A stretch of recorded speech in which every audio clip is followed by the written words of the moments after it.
welcome back to my channel. Today I'm going to teach you guys how to draw a carnation. In fact, I'm going to teach you guys how to draw 3 carnations. And we're going to start by drawing these kind of upside down elongated gumdrops. And these first 2 are going to be slightly longer, with this third one being slightly shorter just because the perspective of the flower is going to be leaning towards us a little bit more. And then we're going to do these kind of sideways ovals, which will be the guide for where our petals go. I'm also going to go ahead and draw kind of the guide for where our stems are going to be. And these stems, of course, once you actually draw them, will be slightly thicker than this. But I'm going to use this tracing paper and I'm going to use ink just so you guys can see it.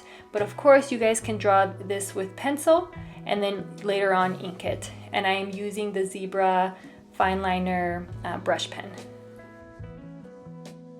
So carnations are known for having that slightly thicker green part right where the petals are coming out of.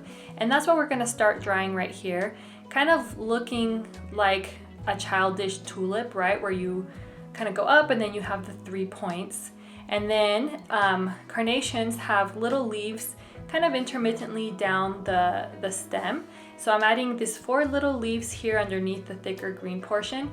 And then I'm going to do the stem down and as well as add a few more little petals kind of towards the bottom.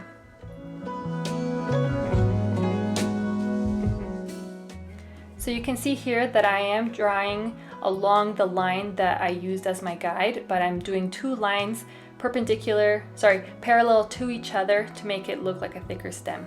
And so now we're going to get started on the petals. And this part might not look like they have a lot of rhyme and reason. And you know, for carnations, it kind of looks like it doesn't. That's okay. And so you're going to go up, kind of make the top part squiggly and, you know, go crazy. They have a lot of folds, they have a lot of dips, and it just makes it look a lot more unique.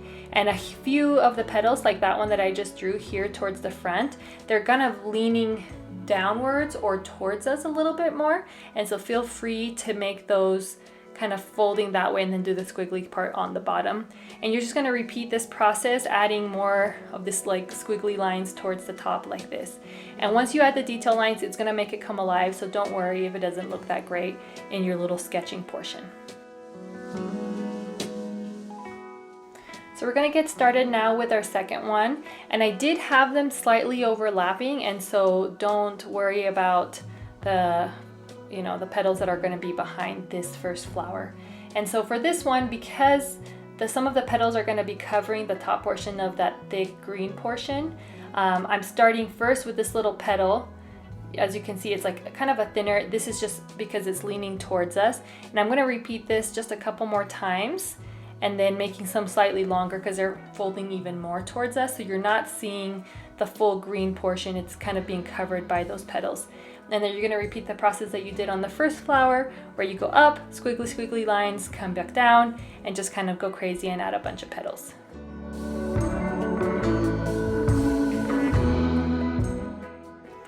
When I drew this a couple days ago, I forgot to go back and finish the stem, but I'll get back to it here in a minute. But we're going to get started with the third flower.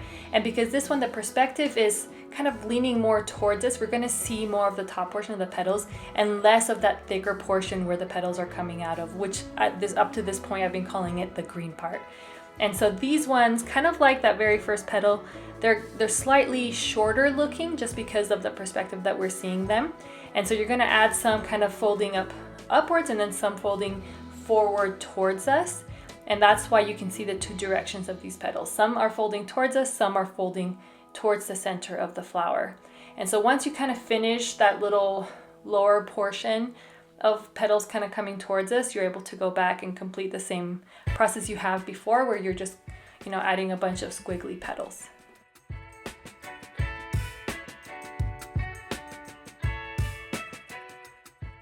And so this flower, the kind of thick green portion is being hidden, and so you're only going to see those little tiny leaves and then just like the bottom rounded part of that. So if you were to color this little thing that I just drew would be green. And then here we go, just finishing up the stems with some little leaves, and then we're going to get started on the detail lines.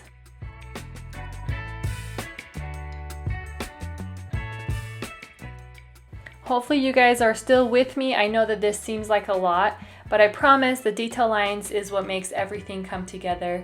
And already this looks awesome. I think when you aren't afraid of, you know, a kind of complicated flower, you can do a lot of really hard things, and these detail lines are going to make it, you know, really come to life. And yes, this is the part that takes the longest because you are adding hundreds, maybe even thousands of little lines to, you know, bring your flower to life. And so keep in mind which way the petal is folding, and that way don't make all your detail lines all radiate right from the center, because this flower, none of this flowers we drew in a perspective where you can see the center. And so make sure that you are kind of looking at the petal and say, okay, which way is this folding, and then do the detail lines in that direction. And so that kind of brings me to where I give you guys my biggest tips for detail lines. I say this every single time, and I feel like it's really important because bad detail lines can kind of make or break it. So my first tip is to add curves to your lines.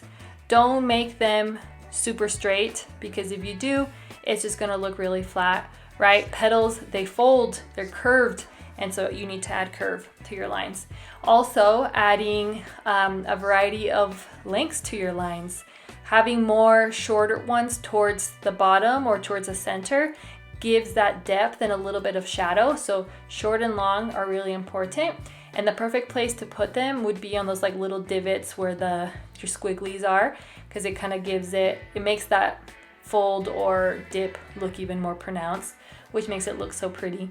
And then my third tip is, if you have absolutely no idea where to draw your detail lines and you're using a reference photo, look at the natural veins in a flower. Which way are they folding? Where is it? That place where the vein is a perfect place to put a detail line. So at this point, we're about halfway through with all the detail lines. And I probably should have mentioned this before, but don't feel like you need to do all of your detail lines in pencil and then come back in pen. If you wanted, this is actually a great time to ink your drawing. So ink the petals and the stems, and then instead of adding a million pencil lines of details, just go ahead and do a few to guide you, and then do the rest in ink. And I'm speeding up this last flower because I doubt you guys want to see me drawing a million little lines, but here it is completed. It looks so pretty.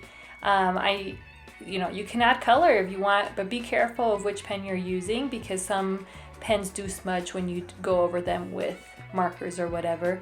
But here it is finished. You guys are awesome. Thanks so much for being here, and feel free to tag me on your social medias or something to show me. Thanks, bye.